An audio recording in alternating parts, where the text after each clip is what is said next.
Hello viewers, আসসালামু আলাইকুম। Welcome back to my channel Medipharma. আজকে আমরা যে মেডিসিনটি নিয়ে আলোচনা করব তার নাম ক্লোবজি ক্রিম। বর্তমানে অনেকের ধারণা এই ক্রিমটি ব্যবহার রাতারাতি ফর্সা হয়ে যাচ্ছে।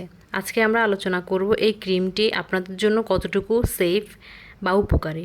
এটি কি সত্যি ত্বক ফর্সা করে এবং এটি ব্যবহারে কী সাইড এফেক্ট হতে পারে আর কারা ইউজ করবে সেই সম্পর্কে বিস্তারিত আলোচনা করব। ভিডিওটি শুরু করার পূর্বে যদি আমাদের চ্যানেলে নতুন হয়ে থাকেন তাহলে অবশ্যই লাইক, কমেন্ট এবং শেয়ার করবেন এবং অবশ্যই সাবস্ক্রাইব করতে ভুলবেন না।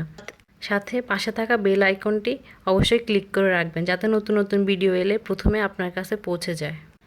ক্লোবজি ক্রিম এটি বর্তমানে খুবই ট্রেন্ডিং একটি ক্রিম। এটি একটি ইন্ডিয়ান ক্রিম, বাংলাদেশেও এটি খুবই জনপ্রিয়। এটির মূল উপাদান হচ্ছে জেন্টামাইসিন সালফেট ক্রিম 0.10% এবং ক্লোবিটাসল প্রোফিনেট 0.5%। এই ক্রিমটি সাধারণত তৈরি করা হয়েছে ফাঙ্গাল টাইপের ইনফেকশনের জন্য। অনেকের ত্বকে বিভিন্ন ধরনের ইনফেকশন, যেমন হাতে অ্যালার্জির কারণ লাল দাগ হয়ে যায় বা ফানি গোটা হয়।